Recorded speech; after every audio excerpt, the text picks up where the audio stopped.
Obsesikan kemuliaan. Ibu saya berpesan jangan pulang ke rumah selagi kepala Abu Jahal tidak diceraikan dari badannya. Kalau sudah besar, mau jadi apa, nak? Ini adalah pertanyaan klise orang dewasa kepada setiap anak kecil. Jujurlah, pertanyaan itu lebih berupa basa-basi untuk menyenangkan anak ketimbang diarahkan serius. Sebagian anak memang menjawab serius, ingin jadi insinyur, dokter, penghafal Quran, mujahid, dan lain-lain. Jawaban anak amat bergantung pada memori yang menancap di kepala mereka. Ketika orang tua sering menceritakan mulianya menjadi seorang dokter atau tenaga kesehatan yang bisa menyembuhkan banyak orang, apalagi tidak pernah memasang tarif alias bayar seikhlasnya, maka dalam benak anak akan tertanam obsesi ingin menjadi dokter.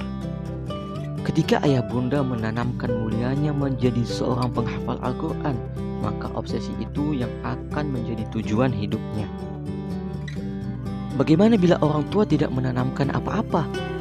Maka silakan televisi, buku bacaan, film, obrolan antar bocah yang akan menjadi obsesi mereka. Tidak usah heran ada anak yang menjawab ingin menjadi Hokage karena keren, punya banyak jurus, dan bisa mengalahkan banyak musuh. Ada juga yang mungkin ingin menjadi personel JKT48, juara kontes idola macam X Factor, pemain sinetron, fotomodel, dan sebagainya. Atau sekarang mungkin banyak anak yang bercita-cita menjadi komik pelawak seiring makin ramainya aneka acara stand up komedi di layar kaca.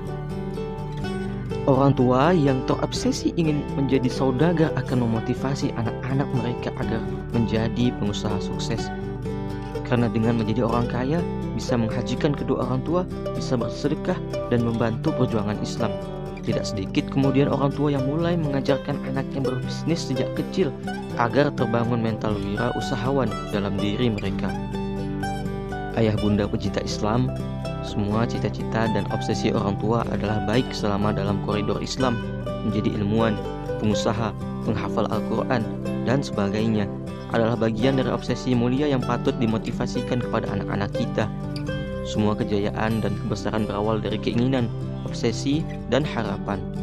Para pebisnis seperti Bill Gates mengawali kerajaan Microsoftnya dengan impian setiap rumah memiliki PC. Walt Disney membangun kerajaan Walt Disney dengan ikon Mickey Mouse juga berawal dari impiannya.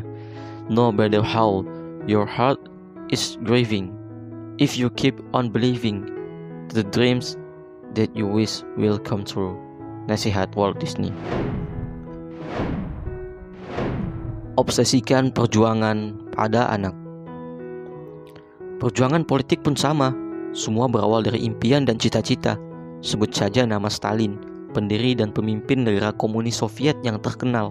Stalin berhasil meruntuhkan imperium besar Rusia yang korup dan mempertahankan negerinya dari serangan Nazi Jerman pada Perang Dunia II. Dari otaknya, ideologi sosialisme komunisme berkembang ke seluruh dunia. Siapa Stalin kecil?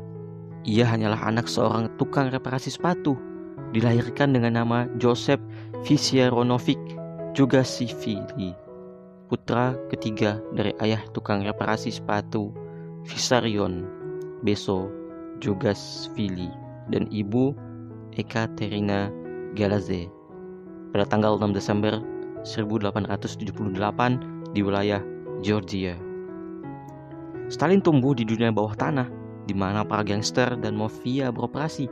Ia pun menyaksikan penindasan dan kekejaman Tsar Rusia. Dari sinilah jiwa revolusinya terasah untuk menumbangkan kekuasaan para Tsar. Setelah belasan tahun hidup dalam dunia bawah tanah, pengasingan serta gerilya, akhirnya pada tanggal 25 Oktober 1917, revolusi yang kemudian dikenal dengan Revolusi Bolshevik atau Revolusi Oktober pun pecah, mengakhiri era kekaisaran Tsar Rusia yang sudah rapuh. Bukan hanya Stalin yang sudah menapakkan kaki di dunia perjuangan sejak kecil. Mantan Perdana Menteri India, Indira Gandhi, sudah ikut membantu perjuangan ayah dan kakeknya, Jawaharlal Nehru dan Mahatma Gandhi pada usia belia. Percayalah, apa yang kita tanam pada anak-anak, kelak akan mereka tuai di masa depan.